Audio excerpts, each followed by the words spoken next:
How are you? How you doing, brother? Just your Mr. Rogers look? It's looking clean, brother. It's like Mexican Mr. Rogers. Senor Jose. This is I'm cold in California. Is it? What is it in Cali right now, bro? Let me tell you. Weather 55. All right, yeah, it's a little chilly. So how you doing, bro? How's the week, man? Treating you good? Yeah, treating good. Good month. Same, dude. Same. So, we have these conversations all the time, me and you, that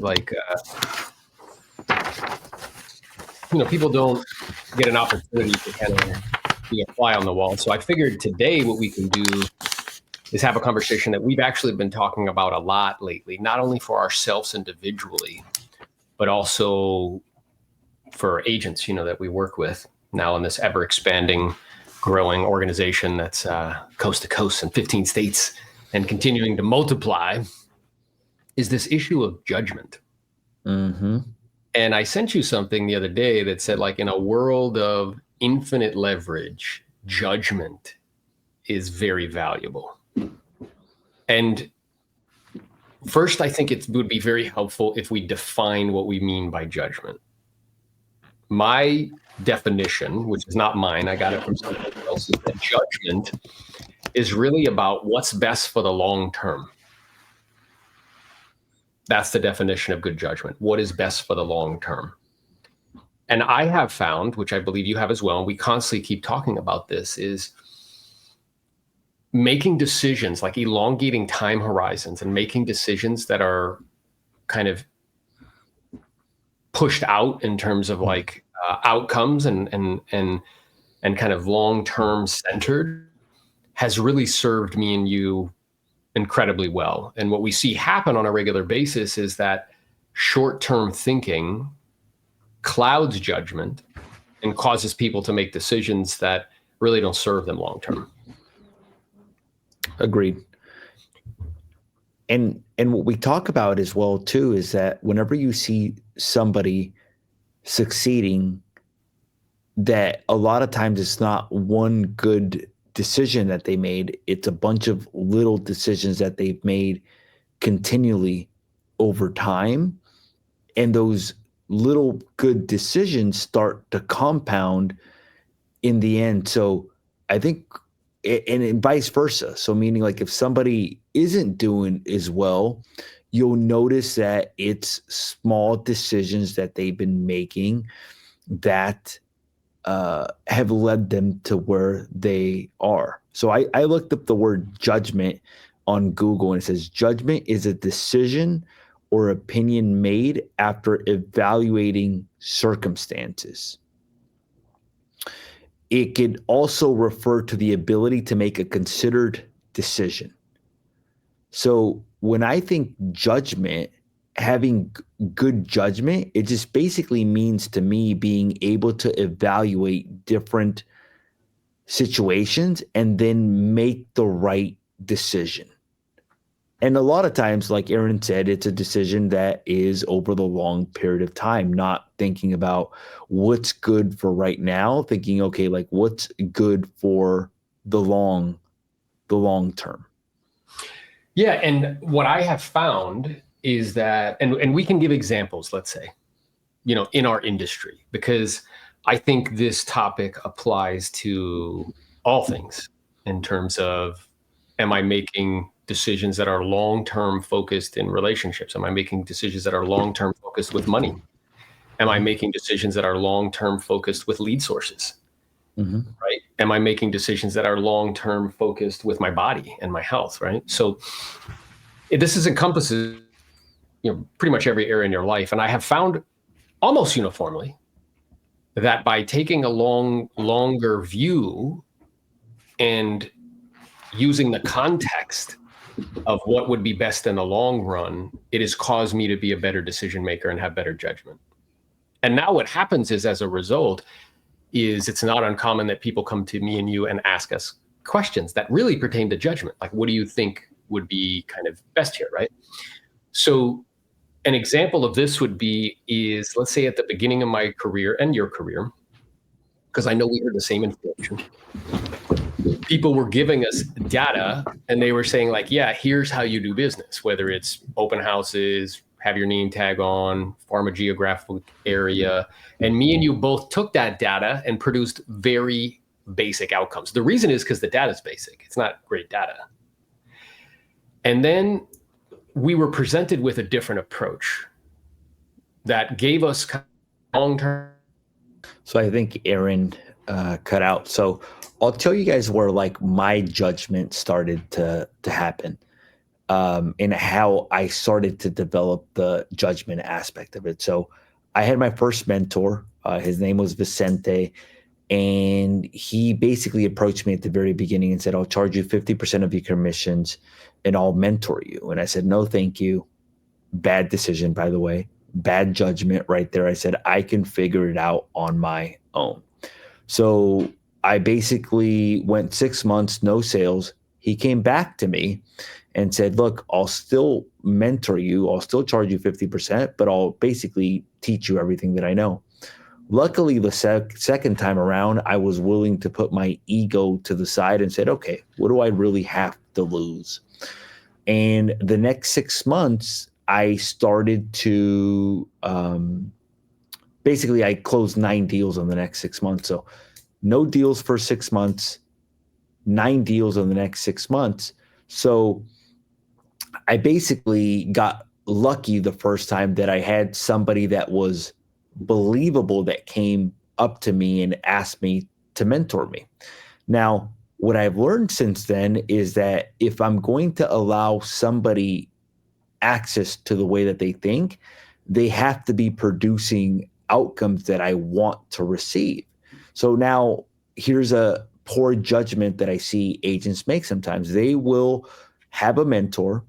Their mentor will be assigned by their company or by their broker, and their mentor has not sold real estate or has sold maybe like 3 or 4, 1 home in the last 12 months or 2 homes in the last 12 months or 3 homes in the last 12 months, or just has never been a top producer, meaning has never sold more than 5 or 10 properties in a year.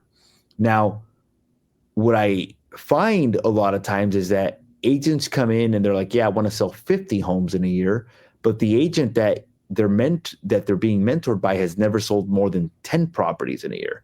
So what I tell agents, I'm like, look, it's going to be really hard for that person to teach you how to sell 50, 60, 70, 80 homes if they haven't done it themselves, because the mental map that they have around selling homes is not what is required to sell homes in high volume. So one of the very first things that I did is once I purposely found another mentor, I started looking people up online and seeing if what they were telling me matched up with what the data signified. So I saw agents find people on YouTube that claimed to be top producers, but then when you looked up their production, they weren't top producers. So I think I started verifying who my mentor was, and I started verifying like if they were actually who they said that they were. So now as it relates to judgment, what I do is I take different advice in different areas from different people. So if I want to become a top producer, I'm going to go to a top producer and get advice from them, or somebody who's been a top producer, but I'm not going to take their face value for it. I'm going to verify the fact that they are who they say they are. And if I can verify it, great, I'm all ears. If I can't verify it, then I proceed with caution, basically. Yeah, and making those kind of decisions in terms of like what's worth stacking time on top of. So me and you made the judgment of like, hey, learning how to sell, learning AN, learning about time management, learning to be listing focused, learning to kind of create systems so we can create a conveyor belt so we can list property in high volume. We made the decision, the judgment call, that was worth stacking time on top of. It was better than stacking time on top of open houses. It was better than stacking time on top of, geographic farming. And over time, that proved to be an accurate assessment of reality. That's what allows you to be the top listing agent in your county, in Ventura County, for the last 7 years in a row. It's what allowed me to be a dominant listing agent in my geographic area, listing over 100 homes a year for 10 years in a row, doing 200 deals a year twice. And this is what we mean by judgment.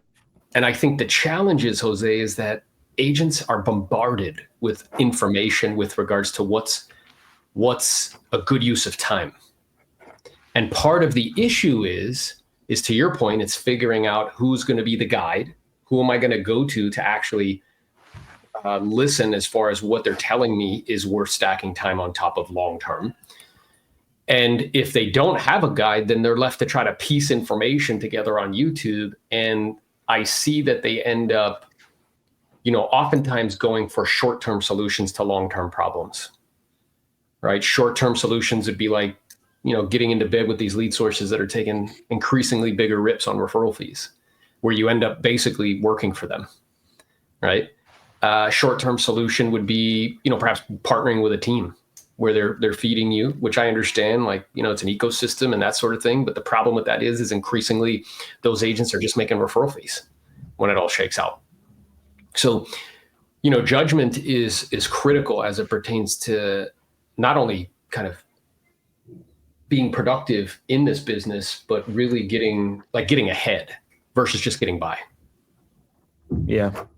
And I think part of having good judgment is looking for the truth, regardless of who's giving it to you, and regardless if you like the truth or not as well too. So I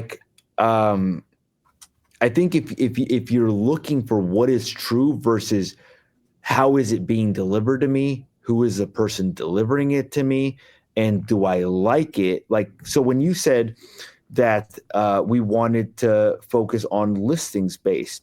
Now, when I started off as a buyer's agent. Then I started noticing a pattern that all the top agents in my marketplace, that 50% or more of their business came from listing side. Then I was exposed to a world where I started seeing the top producers in different markets, and I noticed that a lot of them were listing heavy. Then I started to collect more information. I'm like, why is the listing side more scalable? Well, the listing side, you have more control of your time. You're able to manage more. You're able to delegate more. You have more control of the inventory. So just a much higher leverage position. So once I found that out, I was like, okay, if I want to become a top producer, then I have to go on the listing side. Regardless, I actually enjoyed at the very early on in my career handing people the keys. I really felt like I was like, man, I'm making a difference in these people's lives. It's like their dream. And I felt like I had a little bit more of an impact sometimes than the listing side. But I'm like, look, I'm not going to reach the goals that I have unless I make the move to the listing side. So did I like the information? Probably not. Was it true? 100%. Yeah. Another example that pops into my head is when I gave you a bunch of static about presenting with paper. Yeah. And you did not like that information and you pushed back on me and were like, nah, dude, this is just the way I do it. I appreciate the input. And then I just kept kind of, challenging you on it, sort of thing. And then you had one experience.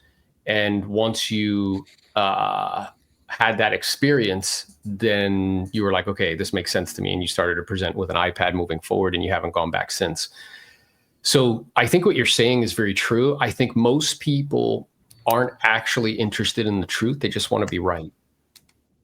And they get overly emotional about truth, right? Because I think what ends up happening is our beliefs, they make us feel safe. Whenever we hear something that's against what we believe to be true, there's going to be friction, and we're going to push back initially. And it's a lack of clarity that causes that to happen. But then we get emotional about it. And it's unfortunate that that's what happens, because when we get emotional about it, it causes us to not be open enough to actually hear something that could be very helpful and is in fact true. So one of the things I really appreciate about our relationship is that, there have been various different times where you've shared something with me and I'm like, nah, dude. And sometimes that might last for a year. Like, nope. Or I've shared with you like about syndications and you were like, nah, dude. And then what happens is like eventually we get back, like pretty much like 95% of the time we see things very kind of similarly. But those 5%, we approach it unemotionally and neither one of us get like upset with each other. It's more like, hey, what we're really after is the truth. Yeah. It's like independent of our relationship with each other. Like what I really want to know is what's true. I agree with that 100%. And it reminds me of like, so like I got my broker's license, licensed in 2010, probably got my broker's license in 2012 after only 2 years in the business because I had a 4-year degree. And at some point around 2015, I bought my own commercial building and I was considering becoming my own broker of my company because I wanted to save my money and I thought that that was like a higher leverage position. I went to 2 different people or 3 different people that I respected that were already brokers in a world. And I said, hey, look, this is what I'm thinking about doing. They're like, where's your production right now? They asked me, they're like, how much money are you making? How many listings are you taking? And then I told them and they're like, hey, can I be fully transparent with you? Both of their advice, they said, do not become a broker. And the reason that they told me is that they started going into different profit margins that they were earning at that time as a brokerage and all of the headaches that came along with that model. And after they gave me that, I thought about it. I'm like, are they right or are they wrong? Meaning, is this the truth or is this wrong? Now, what I noticed people try to do at that time is that they will try to justify, no, but I'm different.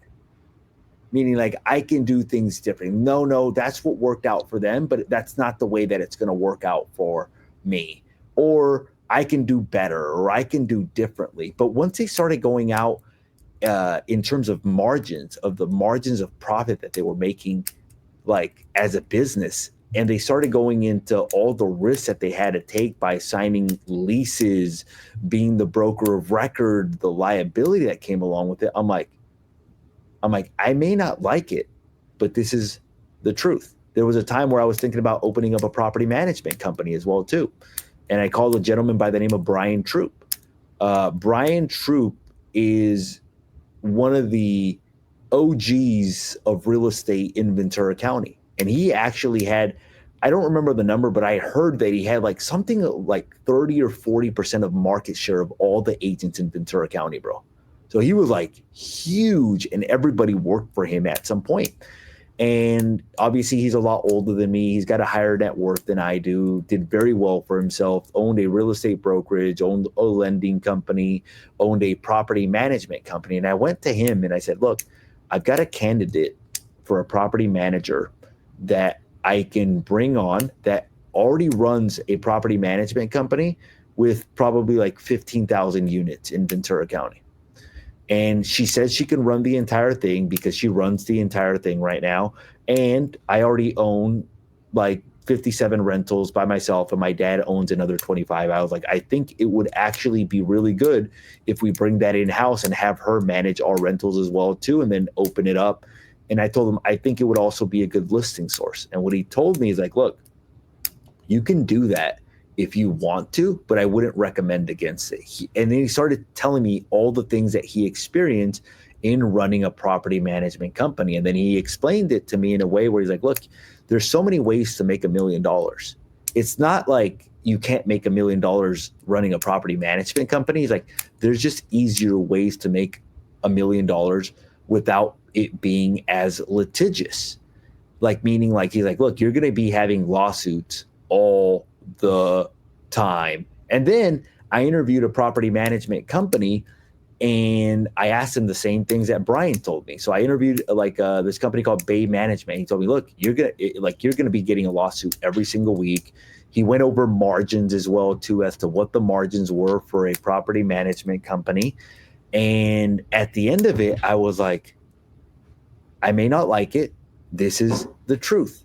I'm going to not go in this direction. And it's funny because I gave 2 people that I know the same advice that I was given. I'm like, look, dude, I'm telling you, you do not want to head in this direction because this is the information that I would found.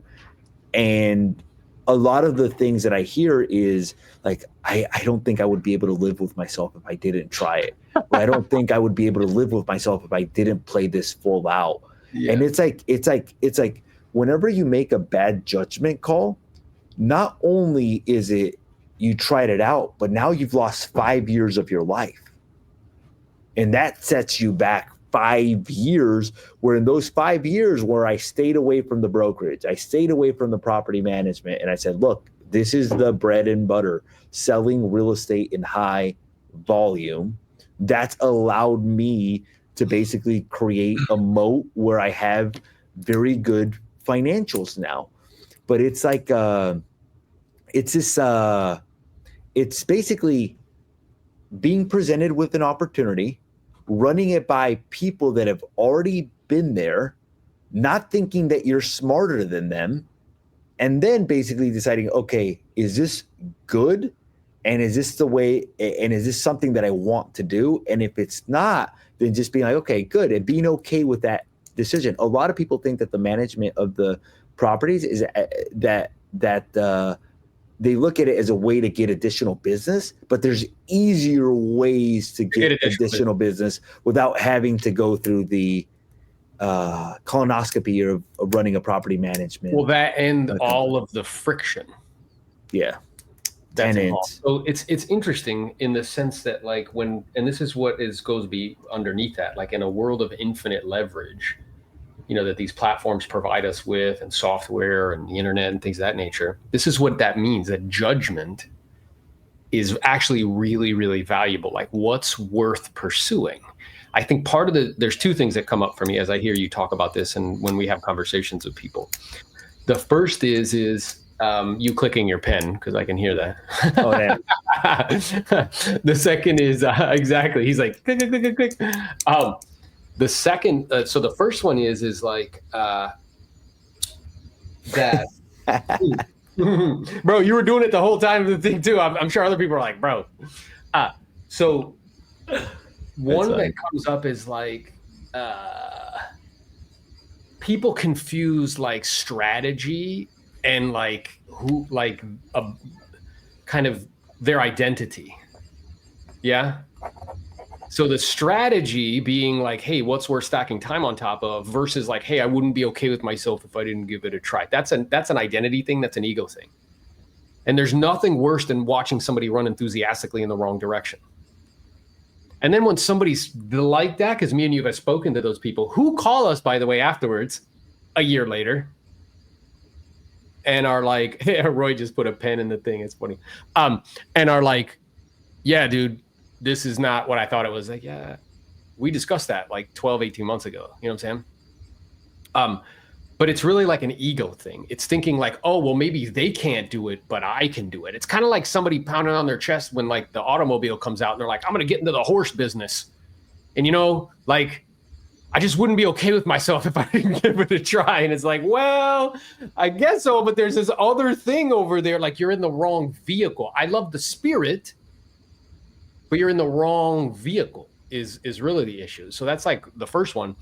The second thing I think is interesting is like believability weighting decisions and people's feedback. So I was on a call with somebody and he was like, yeah, will you hop on a call with this other person so you can discuss kind of models and vehicles, let's call it. And I was like, sure, like we can do that. What I'm aware of though, is that you're going to hear two people that are convinced that they're right. And you have to make the decision which one you're going to believability weight their judgment higher. So meaning like, let's say we're sitting at a table, me and Jose are talking about lending money. We know a little bit about it. We have a little bit of experience. I've done a private money loan once. He's borrowed some money from people. He's, you know, to build stuff. He's done that. So like he knows a little bit about it. But then there's somebody at the table who does $60 million a year of lending. Whatever we think, we're going to believability weight the decision to that person because they just have more experience in that space. Yeah. So what I was saying to this person is like, look, you're just going to have to believability weight the judgment of these two people because they both are clear and believe that what they're saying is accurate and true. But the foundation of truth is something has to be more true than something else. Yeah? Like truth is on a spectrum. So, people are like, oh, we're going to have to agree to disagree. It's like, no, that's lazy. What's really going on is like people get emotional and they're not willing to continue to triangulate to get to what's more true. Yeah. So what you were saying is like you went to the sources. So you went to a guy who like, did that game to the extreme. And he was like, hey, this is what you may not be thinking. Mm-hmm. I remember before I made the decision, I sold back my interest in an office and made the switch over to EXP. I went to people in the space that I really respected, that had been in the game way longer than me, that had a higher net worth than me, that sold more real estate than me, which is kind of difficult to do. You know what I mean? And I'd be like, look, here's what I'm thinking. Here's what I'm seeing. You would be doing me a favor, not with ego, not like, hey, prove me wrong. No, you would be doing me a favor if you could point out to me something that I'm missing. Are you seeing something that I'm not? How often do me and you do this, bro? Well, we do this all the time, bro. All the time. I will call you up and be like, hey, bro. And then you'll call me up and you'll be like, hey, bro. Like we do this all the time. And I think the believability part is important. Like looking for people that have a certain area of success. Like, so I'll give you another example. Like I had an advice from an agent, and the agent goes, once you have kids, your production's going to drop.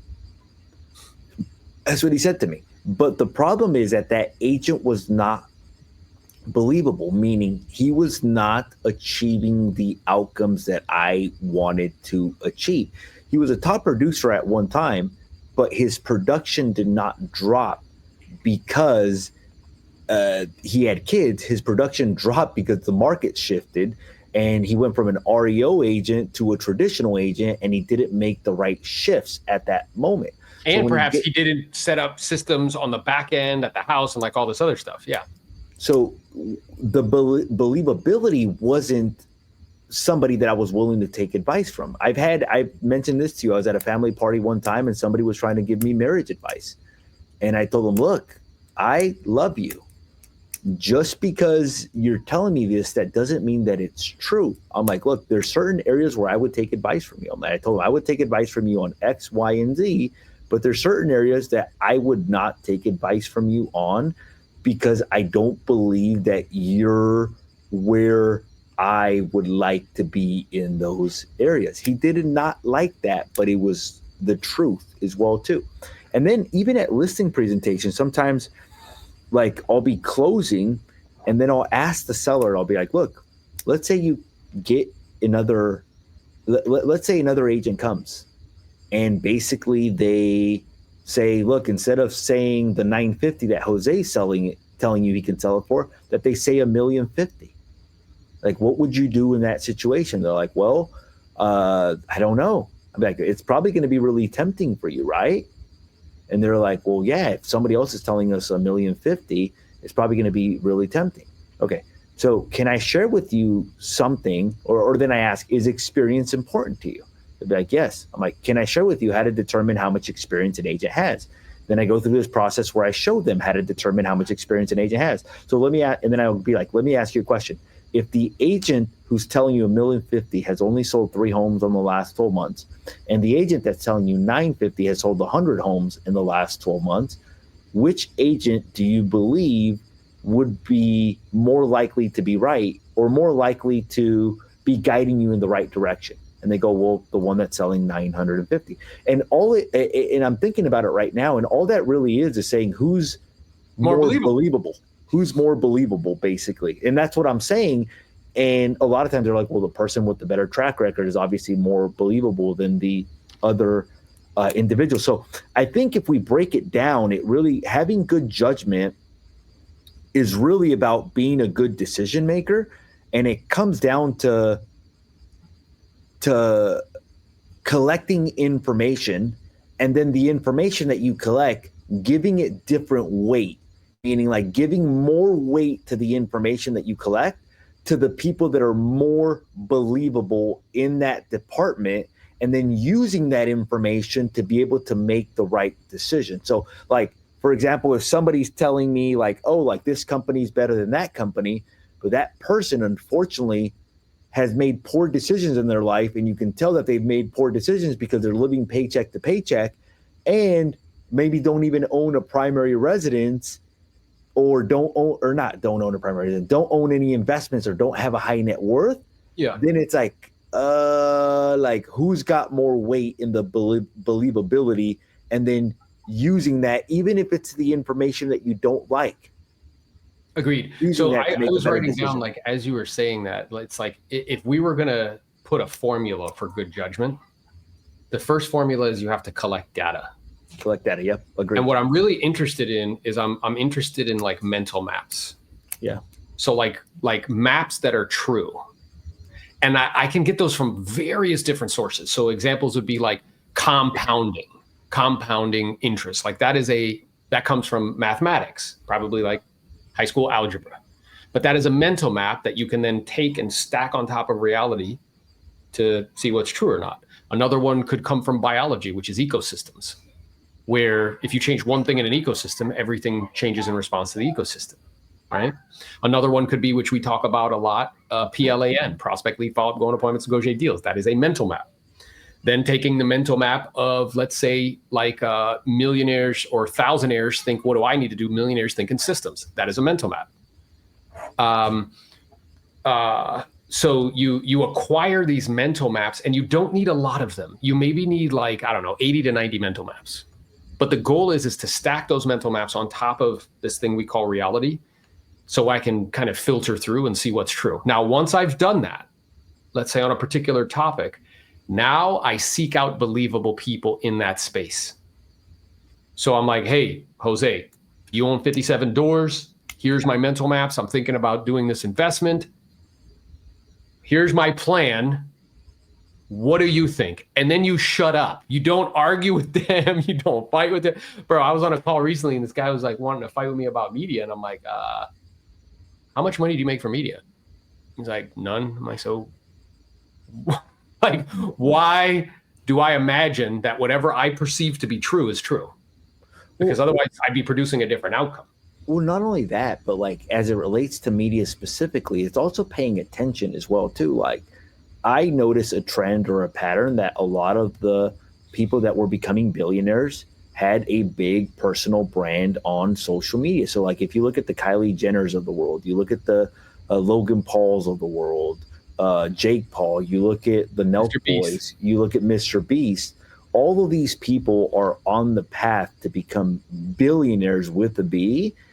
And what do they all have in common is that they all have large amounts of attention that they have accumulated through social media.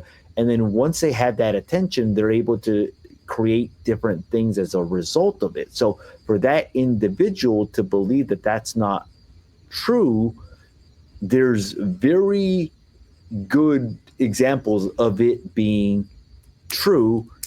Hence, people, and it's funny because I've noticed people go from an average life to like a crazy, ridiculous life by getting more attention and blowing up. There was this influencer who bought a house in our area, $4 million, bro, at 20-some-year-old, 22, 23, all from doing videos on YouTube. But didn't you tell me like he sent over his proof of funds and you were like, dang? That's a different one. That's a different one. Another influencer though sent you proof of funds and it was like, whoa. Yeah, and it's like it's a lot. It was a lot more than what I had in the bank. I'll tell you that much. That's right. And what was the difference? Was he more knowledgeable? No, he used media to kind of like leverage, you know? Yeah. So what I wrote down here. So one is collecting data, again, getting mental maps, reading different kind of, reading a lot, seeking out people that have accurate assessments of reality. The way you know they do is because of the outcomes that they produced. The second is surrounding. Then once I come up with something like a vision of how I see it, and once I get certain on it, then I sit down, I seek out believable people that have produced the favorable outcome that I wish to produce consistently over an extended period of time. That is critical. Because what that means is underneath it is good judgment. It also means that there's a system underneath, right? Yeah. Then after I triangulate ideas with them, what comes to the surface is the closest thing that I can get to the truth as possible. Now I'm ready to take action, right? And when I take action, then it's just about iterating. You know what I mean? Because when I take action, it'll probably be like imperfect action, and like I'll get feedback, and then just keep iterating it. Like I'm doing webinars now, so like I'm just figuring it out as we're doing it. We just keep iterating and iterating, and it keeps getting better and better and better. But this process is super important. And I think the challenge is, Jose, and I'm curious to see your thoughts on this. Like, I know that the goal and objective is to try to add value to agents. So what most kind of, I don't know, companies do or whatever in terms of their training is they put people on panels or stages that we think are believable, but have not produced favorable outcomes over an extended period of time. And they haven't produced 1% outcomes.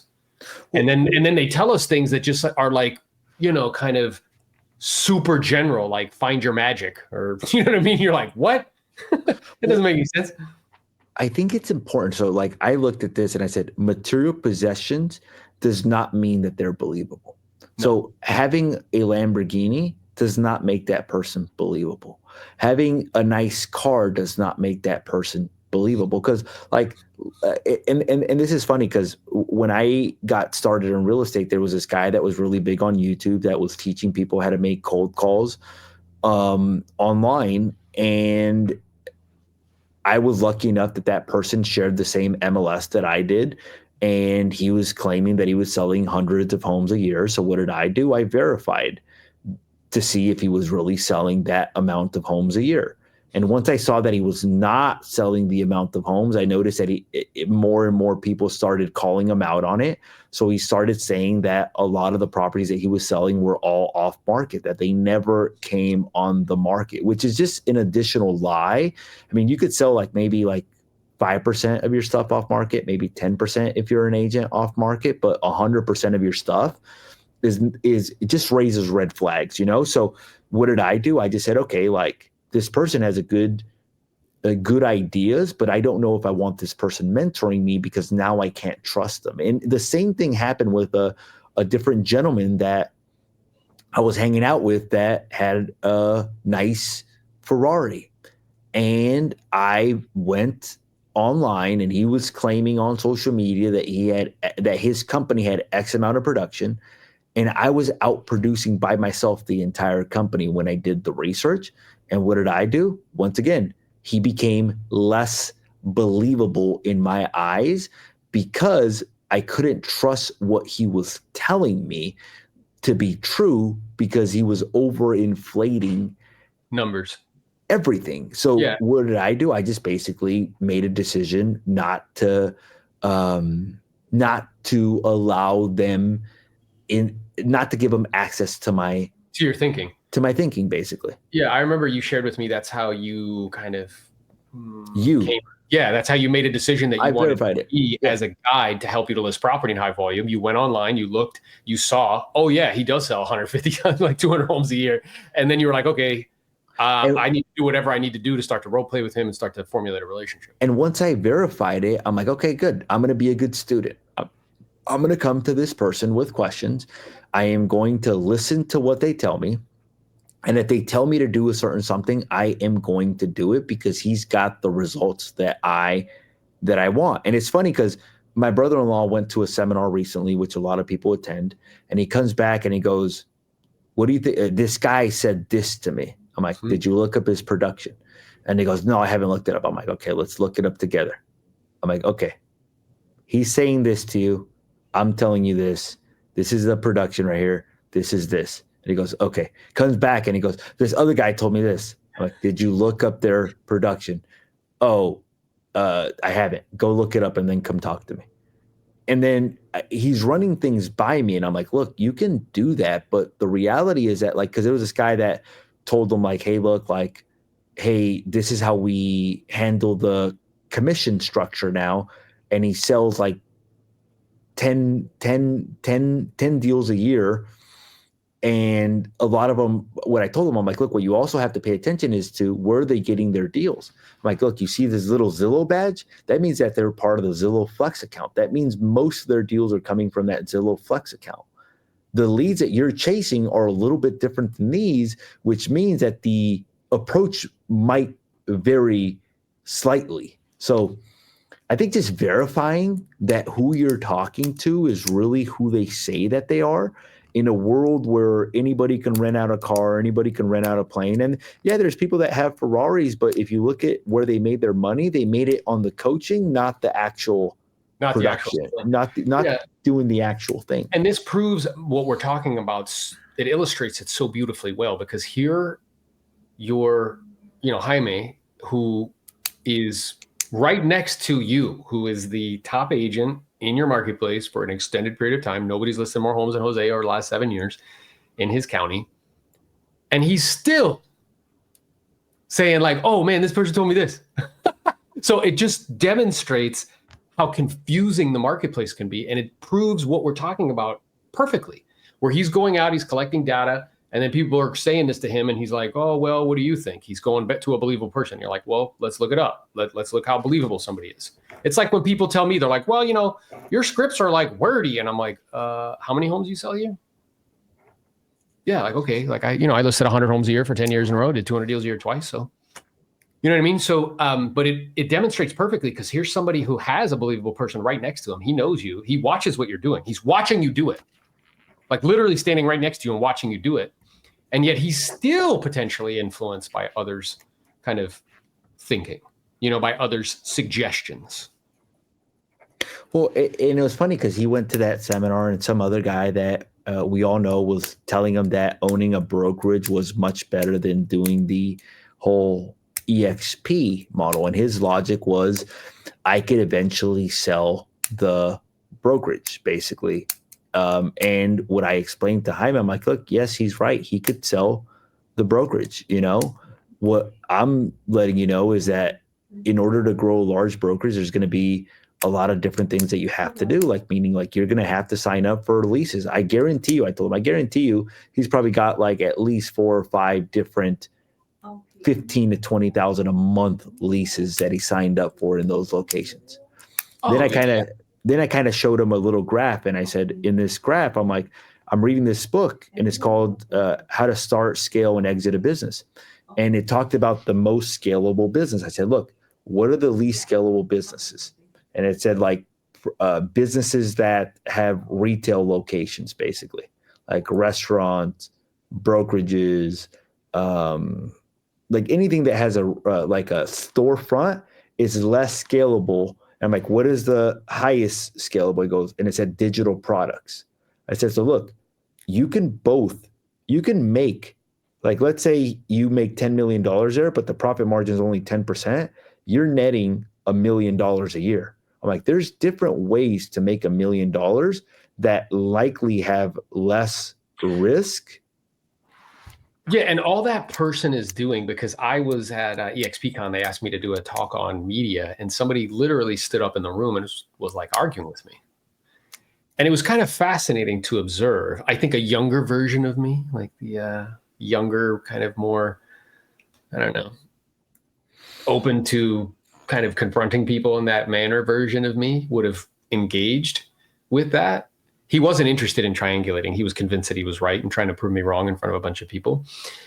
What it really was demonstrating was his lack of understanding of leverage. And what that person who's standing on a stage saying, yeah, this is better, all he's doing is demonstrating his lack of understanding of leverage, his lack of understanding of the infinite leverage that's available to us right now, meaning the internet, meaning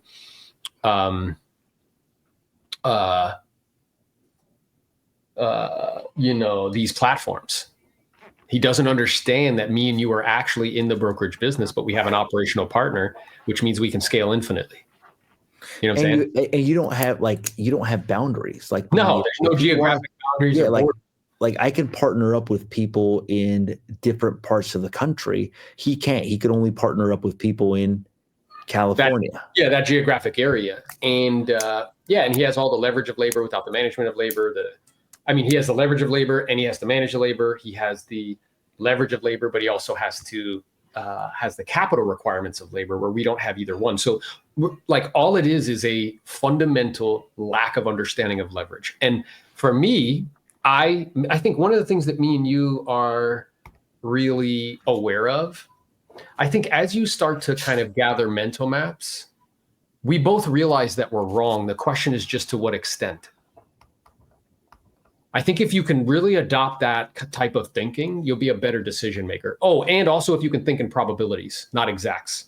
Because I think our tendency is to think like it's like black and white, like something's right and something's wrong. It's actually not what's true. Something's just more Right.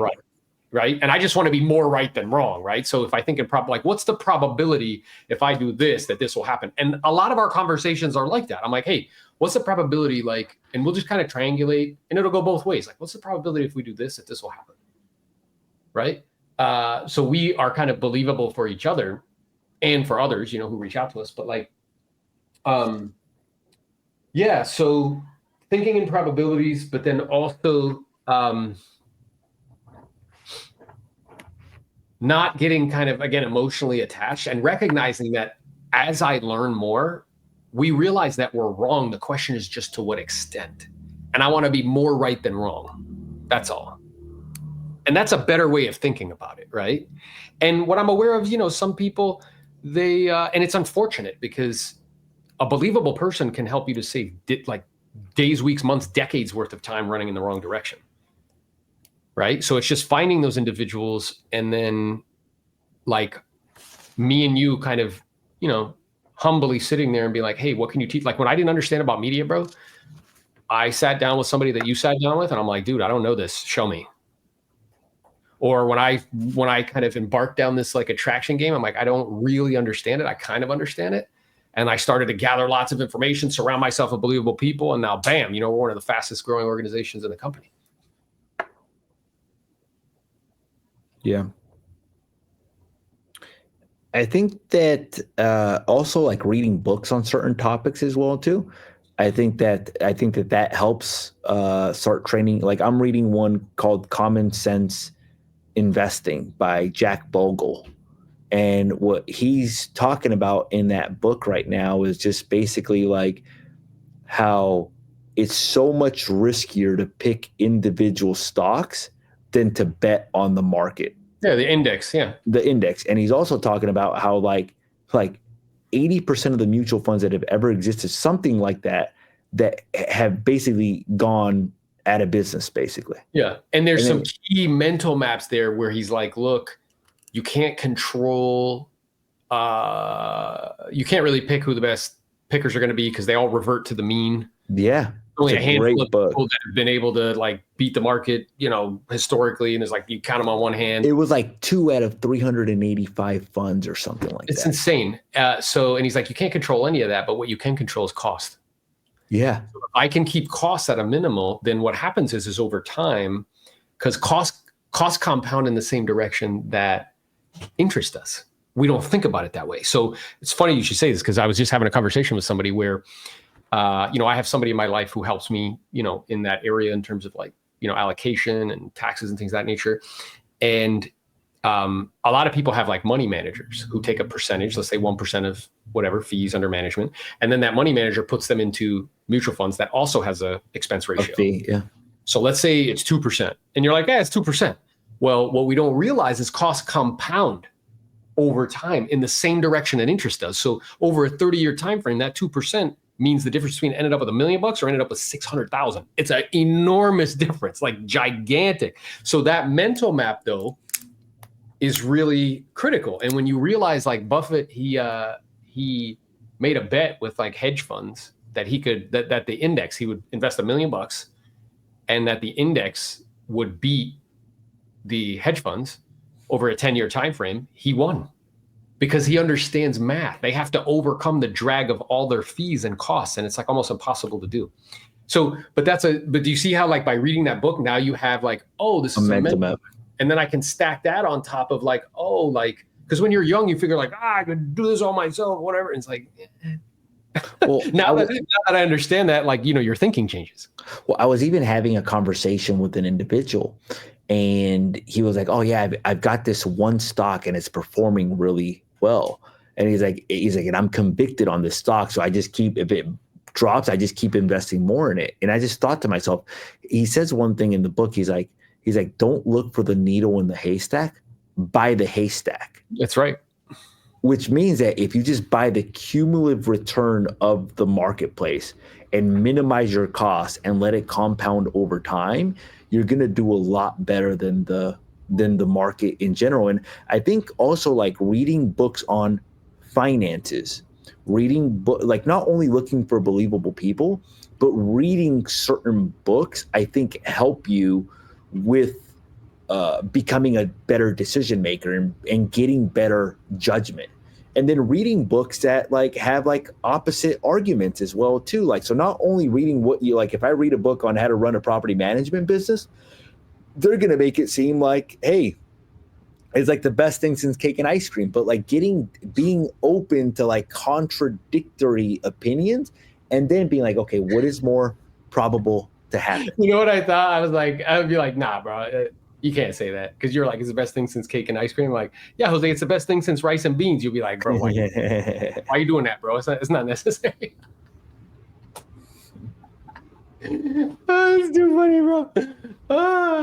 No, but you're absolutely right. You know what I mean? Like, and I remember going down that path and reading all those books, and then it became clear to me trying to pick is a loser's game.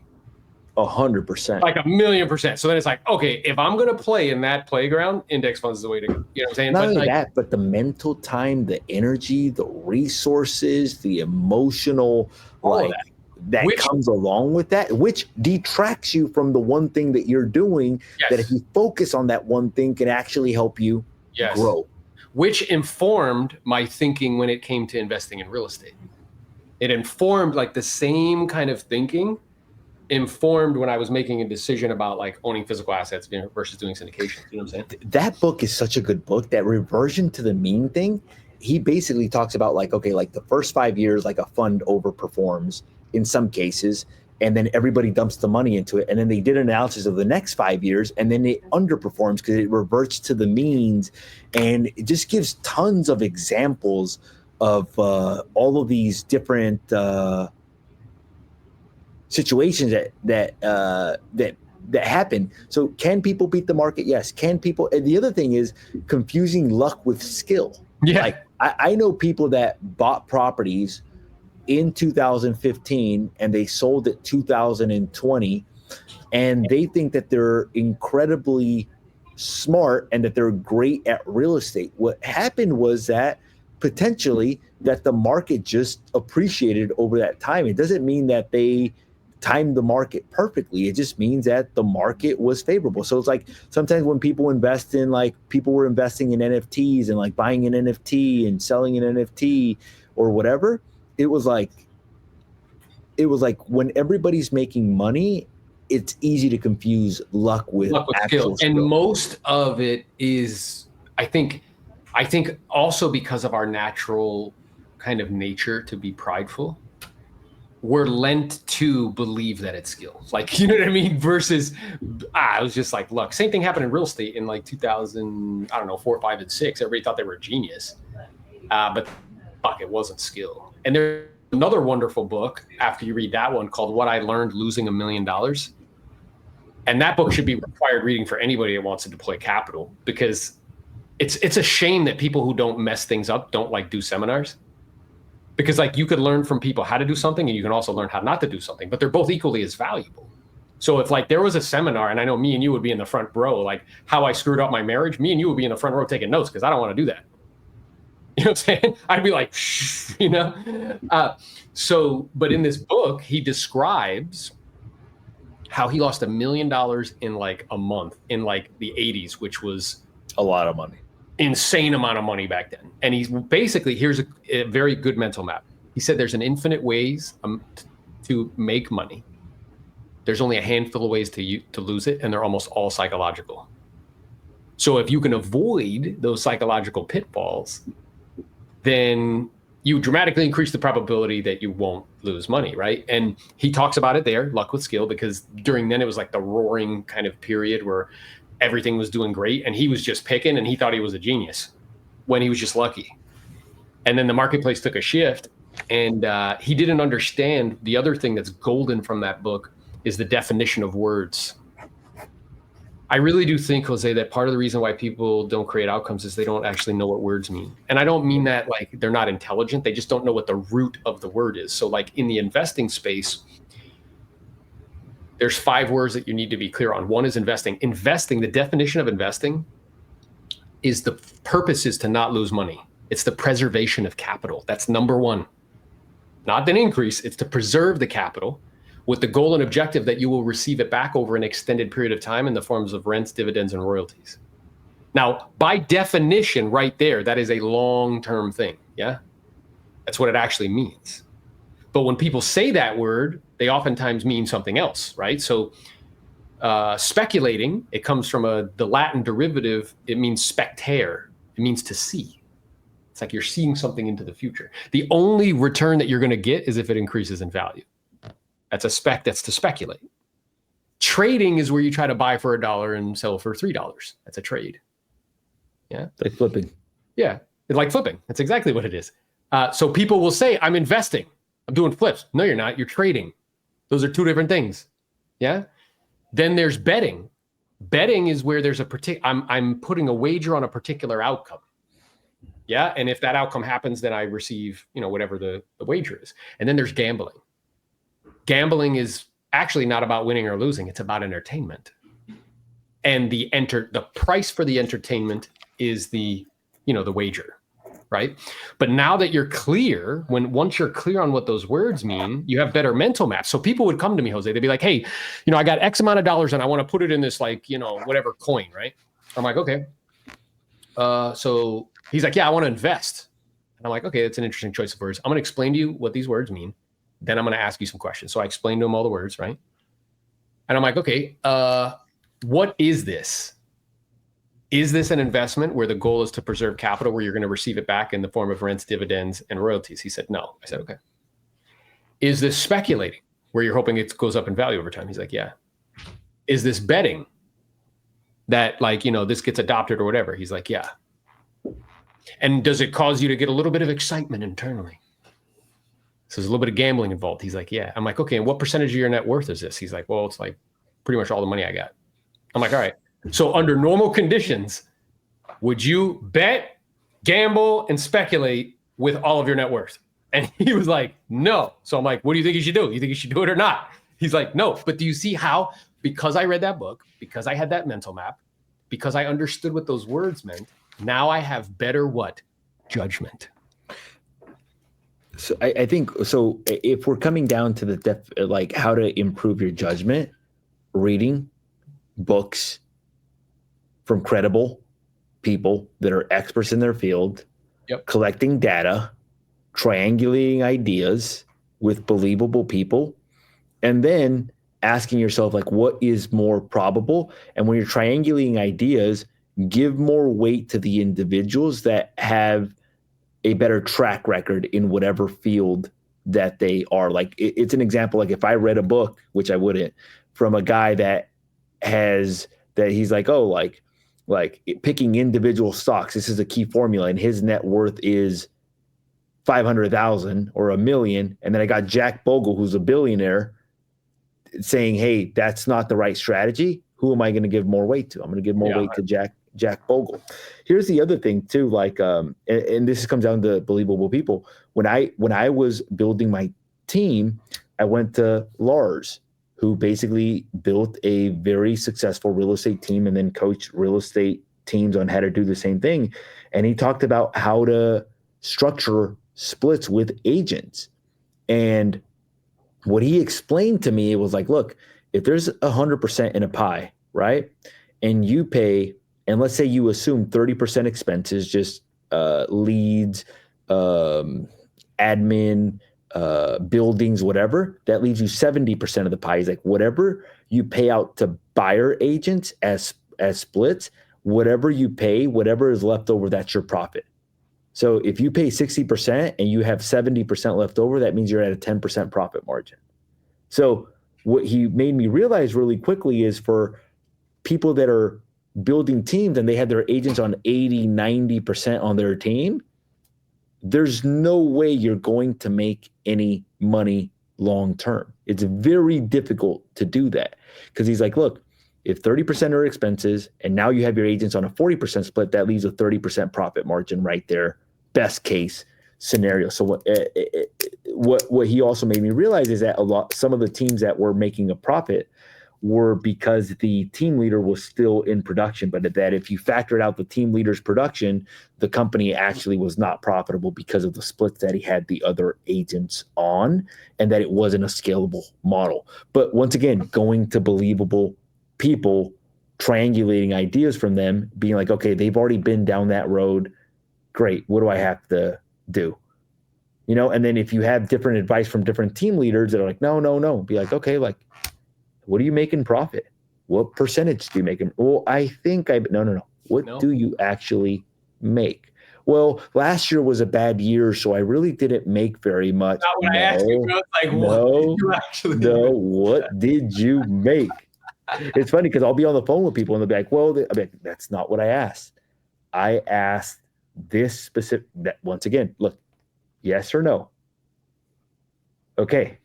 And then that's it, Yeah, this is awesome. So, again, our intention is to really equip you guys with everything that you need so you can make the best decisions possible, so you can stack time on top of things that will actually produce income for you long term. Appreciate you guys. Appreciate you showing up. You guys keep showing up. We'll keep adding value. Let's go. Let's grow. We'll talk to you soon. Later, guys. Bye.